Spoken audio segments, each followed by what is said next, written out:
Jeff, and thanks to all the great employees at Valveworks USA.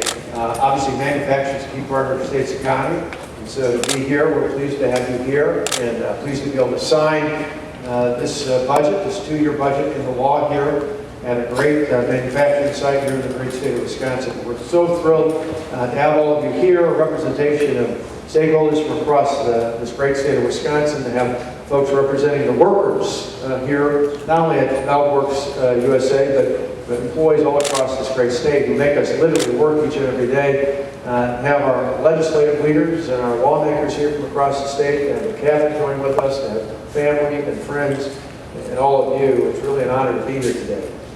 With this budget, the taxpayers come first.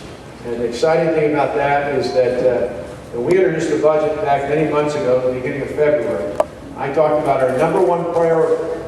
Our number one priority was to make sure that the property tax relief we proposed stood in there. And I'm so pleased. I've had a tremendous support. We've got the best lieutenant governor in the country, Rebecca Clayton. She's been helping us push it on.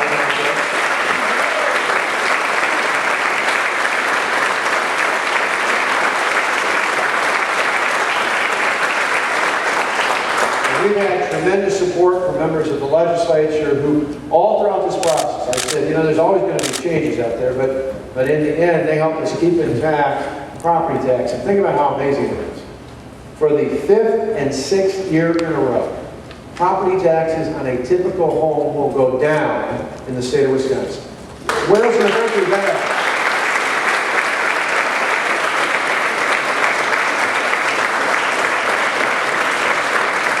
Think about that. Put that in perspective, because in the decade before we took office, property taxes on a median value home had gone up 27%.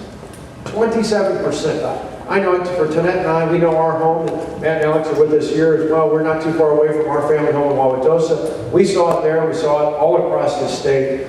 And I'm proud to say that property taxes in December of 2016 will be lower for a typical homeowner than they were in December of 2010. Who else can say that in America?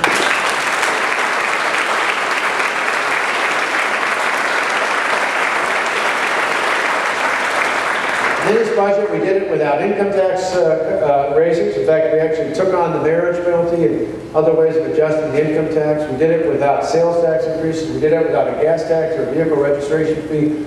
We did this with a lot of hard work with the members of the Assembly and the Senate, and our team working together with the legislature. And we really appreciate all the hard work and dedication that was put into this.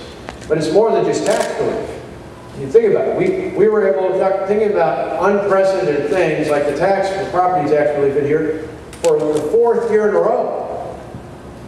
At the University of Wisconsin campuses all across the state, undergraduate tuition for Wisconsin residents will be frozen at the levels it was 2 years ago. So the last budget we did for 2 years, this budget we've done for 2 years, that is unprecedented. That's never happened in the history of the state of Wisconsin. We're proud to say that we make college more affordable for college students and working families all across the state of Wisconsin.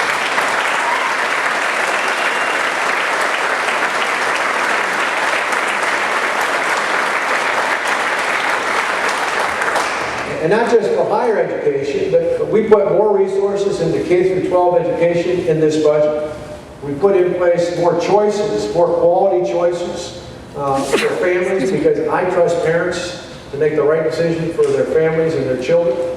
Think about it. I know that, like so many people here, I believe that every child in the state, regardless of where they come from, regardless of what zip code they live in, every child deserves access to a great education.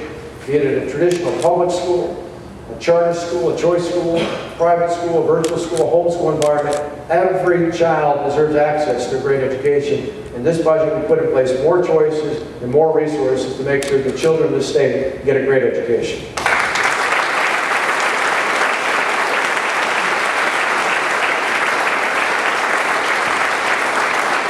And we put more resources in for things like Wisconsin Fast Forward, for worker training, because we want to help people get the education and the skills and the qualifications that they need to succeed in life, to pursue careers that pay far more than the minimum wage.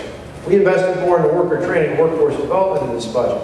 And we did it in so many other areas as well, to care for needy families, children, and seniors. There's more money in for Medicaid. care for our veterans, there's more resources to help them get the jobs and the assistance that they need.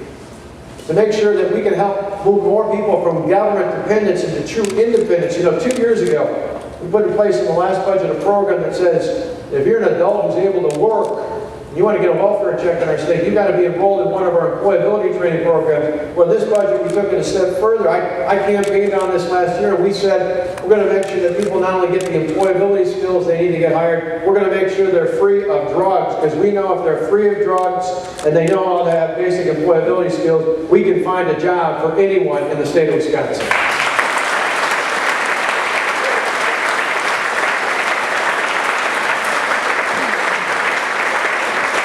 You know, earlier today, Jeff, we're thinking about it here, you got great employees here. We saw earlier today, jobcenterwisconsin.com. You go to our website, voluntary portal, by which we place job openings for employers here in the state of Wisconsin, over 83,000 job openings. We can find people who've got basic employability skills, and who can pass a drug test. We can put anybody to work here in the great state of Wisconsin. So there's a lot of amazing things here. We made it easier for local governments, particularly for school boards and for technical college districts and other local governments. A hat tip to the members of the legislature for giving us prevailing wage reform to lift that burden so that construction costs will go down for local governments in the state of Wisconsin going forward. Those are all included in this budget. Those are good things. Those are good things going forward. And when it comes to bonding, this budget has the lowest level of bonding authorized in 20 years. The lowest level of bonding authorized in 20 years. That's pretty good about getting our fiscal health.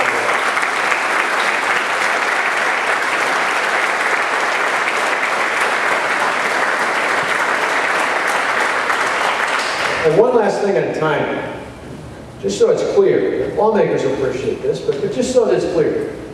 Since 1983, and I just came earlier today, I was down in Valveworks, Wisconsin, where I was raised. I was actually at the McDonald's there where I used to flip hamburgers as a kid.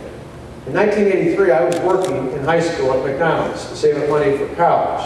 Since 1983, there have been three budgets that had been signed into law before July 19th.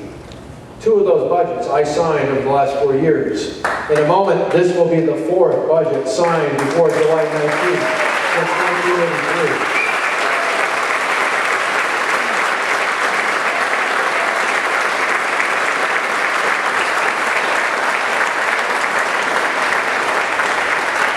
So I think all the lawmakers here will appreciate this.